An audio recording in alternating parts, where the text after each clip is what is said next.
Iran ರಾಜಧಾನಿ Tehran ಸೇರಿದಂತೆ ದೇಶದ ವಿವಿಧ ಭಾಗಗಳ ಮೇಲೆ ಅಮೆರಿಕ ಮತ್ತು ಇಸ್ರೇಲ್ ಸಂಯುಕ್ತವಾಗಿ ಸೋಮವಾರ ಭೀಕರ ವಾಯುದಾಳಿ ನಡೆಸಿದ ಪರಿಣಾಮ ಇರಾನ್ನ ಪ್ರಭಾವಿ ಅರೆಸೇನಾ ಪಡೆ ಇಸ್ಲಾಮಿಕ್ ರೆವಲ್ಯೂಷನರಿ ಗಾರ್ಡ್ ಕ್ಯಾಪ್ಸ್ ಗುಪ್ತಚರ ವಿಭಾಗದ ಮುಖ್ಯಸ್ಥ ಮೇಜರ್ ಜನರಲ್ ಮಾಜಿದ್ ಕಾಧೇಮಿ ಸಾವನ್ನಪ್ಪಿದ್ದಾರೆ. ಈ ವಿಷಯವನ್ನ ಐಆರ್ಜಿಸಿ ಅಧಿಕೃತವಾಗಿ ದೃಢಪಡಿಸಿದೆ. ಟೆಹರಾನ್ನ ವಸತಿ ಪ್ರದೇಶಗಳನ್ನು ಗುರಿಯಾಗಿಸಿ ನಡೆಸಿದ ದಾಳಿಯಲ್ಲಿ ಕಾಧೇಮಿ ಹುತಾತ್ಮರಾಗಿದ್ದಾರೆ.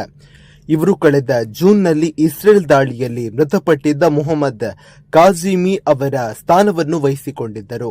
ಈಗ ಅವರ ಸಾವಿನಿಂದ ಐಆರ್ಜಿಸಿಗೆ ಮತ್ತೊಂದು ದೊಡ್ಡ ಹೊಡೆತ ಬಿದ್ದಂತಾಗಿದೆ.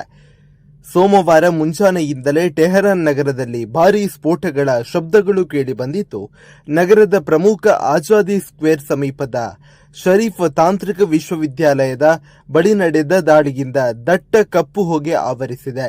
ಈ ದಾಳಿಯಲ್ಲಿ ಇದುವರೆಗೆ ಕನಿಷ್ಠ 25ಕ್ಕೂ ಹೆಚ್ಚು ಮಂದಿ ಮೃತಪಟ್ಟಿರುವುದಾಗಿ ವರದಿಗಳು ತಿಳಿಸಿವೆ.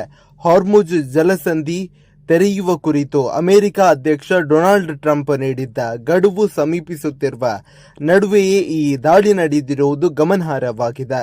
ದಾಳಿಗೆ ಪ್ರತಿಯಾಗಿ ಇರಾನ್, ಇಸ್ರೇಲ್ ಹಾಗೂ ಗಲ್ಫ್ ರಾಷ್ಟ್ರಗಳಲ್ಲಿ ಇರುವ ಅಮೆರಿಕ ನೆಲೆಗಳನ್ನು ಗುರಿಯಾಗಿಸಿ ಕ್ಷಿಪಣಿ ದಾಳಿ ಆರಂಭಿಸಿದೆ. ಇರಾನ್ನ ಐಆರ್ಜಿಸಿ ಗುಪ್ತಚರ ವಿಭಾಗವು ದೇಶದ ಅತ್ಯಂತ ಶಕ್ತಿಶಾಲಿ ಭದ್ರತಾ ಘಟಕವಾಗಿದ್ದು, ನೇರವಾಗಿ ಪರಮೋಚ್ಚ ನಾಯಕರಿಗೆ ಉತ್ತರದಾಯಿಯಾಗಿರುತ್ತದೆ.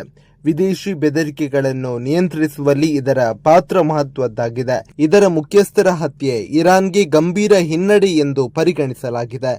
ಪರಿಸ್ಥಿತಿ ಕೈಮೀರುತ್ತಿರುವ ಹಿನ್ನೆಲೆಯಲ್ಲಿ ಮಧ್ಯಸ್ಥಿಕೆದಾರರು 45 ದಿನಗಳ ಕದನ ವಿರಾಮಕ್ಕೆ ಪ್ರಸ್ತಾವನೆ ಮುಂದಿಟ್ಟಿದ್ದಾರೆ. ಆದಾಗ್ಯೂ ಈ ರಾಷ್ಟ್ರಗಳ ನಡುವಿನ ಸಂಘರ್ಷವು ಶಮನವಾಗುವ ಲಕ್ಷಣಗಳು ತಕ್ಷಣಕ್ಕೆ ಕಾಣುತ್ತಿಲ್ಲ.